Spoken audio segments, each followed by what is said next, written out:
Hello and welcome back to my channel guys. आज की video जो है सेकंड चैप्टर की शॉर्ट प्लस लॉन्ग पे है। सो शॉर्ट में देखा जाए तो इसकी डेफिनेशन इंपॉर्टेंट है। नेक्स्ट सिग्निफिकेंस बस पता होना चाहिए लेकिन इतना इंपॉर्टेंट नहीं है। यहाँ पे आपको टाइप ऑफ रिसर्च में इसके नाम पता होने चाहिए प्लस इसकी डेफिनेशंस।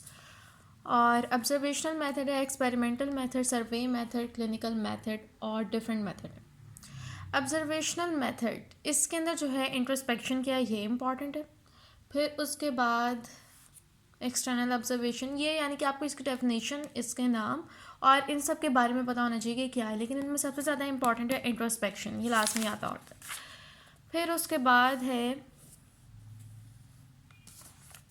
आगे करते जाएं, कुछ भी नहीं है, ये एक्सटर्नल ऑब्जर्वेशन, इसकी आपको डेफिनेशन पता होनी चाहिए।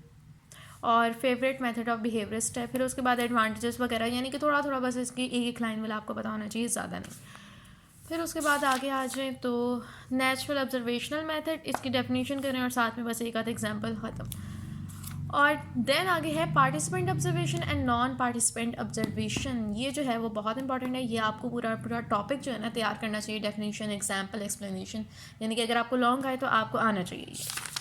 फिर उसके बाद है एक्सपेरिमेंटल मेथड।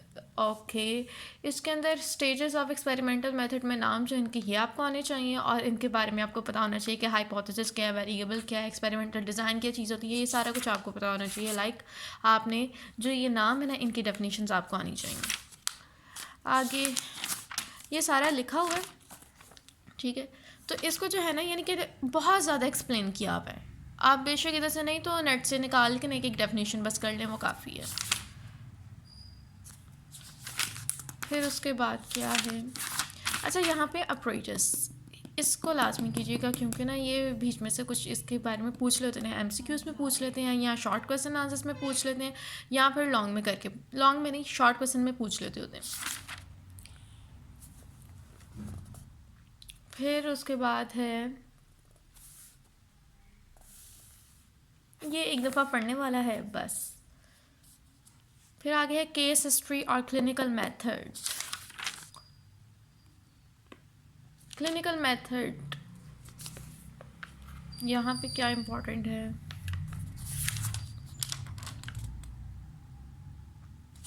ये आपको लॉन्ग आ सकता है लेकिन आता बहुत कम होता है, इतना ज़्यादा नहीं, मेरे टाइम पे नहीं इतना आया था ये। फिर उसके बाद है सर्वे मेथड, इसकी आपको डेफिनेशन आनी चाहिए। उसके अलावा ये सर्वे की ये टाइप्स हैं, आगे इस वाले की ये टाइप्स हैं, फिर आगे से उसकी जो टाइप्स हैं, यानी कि इन सारों का आपको पता होना चाहिए। इसके बेशक आप स्क्रीनशॉट ले लें।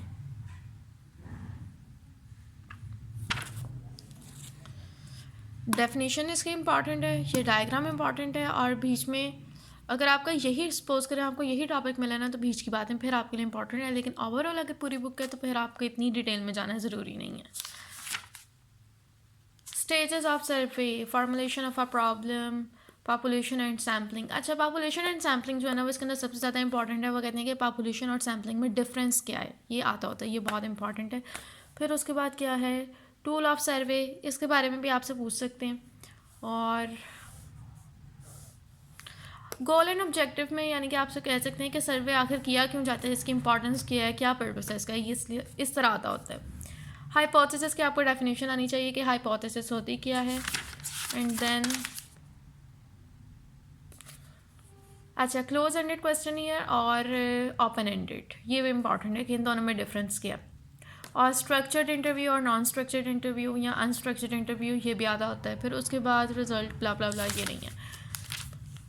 देन क्रिटिसिज्म, इसका एक दफ़ा पढ़ लीजिएगा। और यहाँ पे जो आपके पास लिखे हुए होते हैं ना लॉन्ग क्वेश्चंस, ये इंपॉर्टेंट होते हैं। जिस तरह पहले word is meant by observational method, describe it, types and utility. आप इस तरह मत किया करें कि पूरा का पूरा आपने रट्टा लगा लिया। इन्होंने क्या पूछा, ऑब्जर्वेशनल मेथड, इसकी डेफिनेशन बताएं, उसकी टाइप्स बताएं, उसके बारे में टाइप्स की एक एक डेफिनेशन आप दे दें, साथ में एग्जाम्पल अगर टाइम है तो, और उसकी यूटिलिटी पे, यानी कि जो क्वेश्चन में लिखा हुआ है ना बस उसको एक्सप्लेन करें अच्छी तरह। फिर उसके बाद है describe all stages of experimental method in psychology. अब ये है आपके पास all the stages of experimental method in psychology. आपने ये नहीं करना कि स्टेजेस की हेडिंग देनी है और साथ ही आप बयान करें, नहीं, आपने सबसे पहले जो है एक्सपेरिमेंटल मेथड की हेडिंग देनी है और उसकी डेफिनेशन के बारे में बताना है, फिर बताना है कि इसकी इतनी स्टेजेस हैं और फिर उनके बारे में एक्सप्लेन करके अपना ये क्वेश्चन ख़त्म करें। फिर उसके बाद है where and how is the clinical method slash case history is applied elaborate. यहाँ पहले आप क्लिनिकल मेथड के बारे में बताएं और फिर आपने अपने टॉपिक को इस तरह पढ़ना है कि जो आप क्वेश्चन जिस तरह भी करें ना आप उसको उसी वे में बता सकें। क्लिनिकल मेथड को पढ़ें, उसकी डेफिनेशन को याद करें, उसकी हिस्ट्री वगैरह के बारे में जो जो बताया गया, तो फिर उसके बारे में उसको बताएं कि ये कहाँ और कब अप्लाई किया जाता है। फिर व्हाट डज सर्वे मीन, सर्वे के बारे में बताएं कि सर्वे ये है और ये जो मेथड है यानी कि कैसे यूज़ होता है साइकोलॉजी में, क्या क्या किया जाता है, इसके लिए पॉपुलेशन सैम्पलिंग, उसकी टाइप्स वगैरह सारा कुछ आ जाएगा ये। लेकिन आपने जितना बुक में एक्सप्लेन किया हुआ है ना वहाँ पे तो बहुत लंबे पैराग्राफ्स हैं, आपने उस तरह एक्सप्लेन नहीं करना बल्कि आपने मेन बात बतानी है कि लाइक अगर आप लिख रहे हैं कि तो 2 शीट्स या 2.5 शीट्स इतने पे ख़त्म हो जाए, डिपेंड करता है मार्क्स पे। फिर उसके बाद है डिफाइंड रिसर्च। बेसिकली आप रिसर्च लिखें, उसकी डेफिनेशन लिखें और डेफिनेशन चाहे कोई भी लोग है, आपने जब भी डेफिनेशन लिखनी है ना, डेफिनेशन की सपोज करें आपने हेडिंग दी है इस तरह, अब हेडिंग के बाद आपने क्या करना है कि आपकी समझें ये पेज है तो आपने पेज के सेंटर में इन्वर्टेड कॉमास में अपनी डेफिनेशन को लिखना है ताकि पढ़ने वाले को पता चले कि ये जो है ना डेफिनेशन है, आगे एक्सप्लेनेशन है। आगे है describe the significance of type of. ठीक है, सबसे पहले आपने डेफिनेशन की आपने अगर आपके पास टाइम है थोड़ा सा एक्सप्लेन कर दें, फिर उसके बाद जो है आप यहाँ पे हेडिंग दे दें सिग्निफिकेंस की। सिग्निफिकेंस की हेडिंग देने के बाद बताएंगे जी इट्स सिग्निफिकेंस इज़ ब्ला ब्ला ब्ला, या फिर आप उसके भी जो है ना पॉइंट्स बना के बताएं कि पहली सिग्निफिकेंस ये है, दूसरी ये है, तीसरी ये है। इस तरह करने के बाद फिर अब आप आ जाएँ टाइप्स, फिर उसके बाद बताएं कि इसकी जो टाइप्स हैं ये हैं 1 2 3 4, और 1 2 3 4 करके नहीं लिखना, ये तो मैं वैसे बोल रही हूँ ना, तो आपने जो है बुलेट्स में इसको लिखना है, बुलेट्स इसको कहते हैं, इस तरह नंबर 1 2 इस तरह करके आपने लिखनी है। फिर उसके बाद आपने जो है टाइप ऑफ रिसर्च में उनको एक एक लाइन में डिफाइन करना है। सपोज करें पहली ली, इसकी हेडिंग ली और यहाँ पे डेफिनेशन लिखी, फिर दूसरी ली उसकी डेफिनेशन लिखी, तीसरी ली उसकी डेफिनेशन लिखी, इतने में आपका लॉन्ग कंप्लीट हो जाएगा। ये थे सेकंड चैप्टर के शॉर्ट एंड लॉन्ग।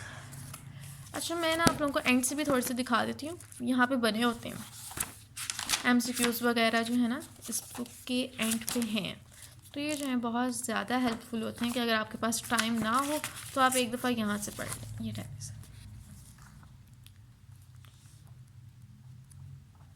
ये शॉर्ट क्वेश्चंस एंड MCQs, ये चैप्टर 1 के थे, ये रहा चैप्टर 2। आप चाहें तो ना यहाँ से स्क्रीनशॉट ले लें इसका।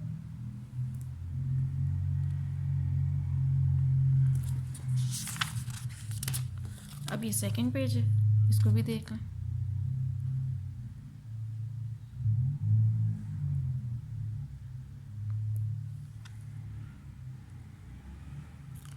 और अब है ये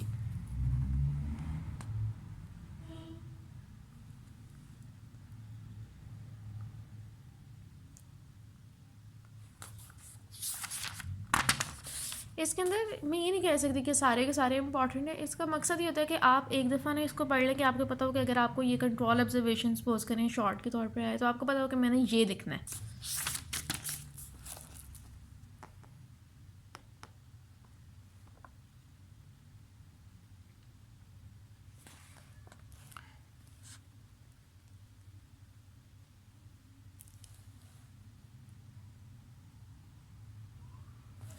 बाकी करते हैं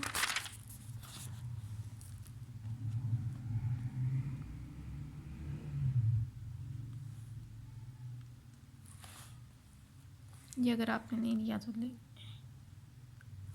चल।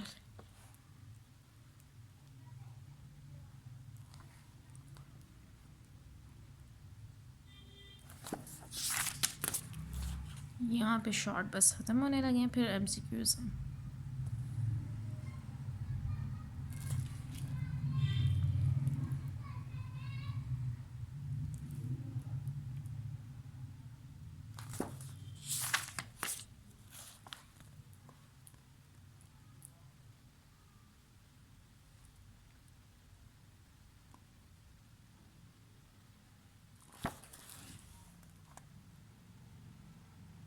अच्छा, ये जो मैंने टिक लगाए हुए ना, इन पर मत रहिएगा, क्योंकि मुझे तो अब याद भी नहीं कि मैंने सही तरह लगाए हुए हैं या फिर किसी ने मैं वैसे ही बुक पकड़ के लगा दी है, क्योंकि मुझे नहीं याद आ रहा कि मैंने इनको सॉल्व किया था, लेकिन हो सकता है मैंने किया हो, तो आप खुद इसको पढ़ के कीजिएगा।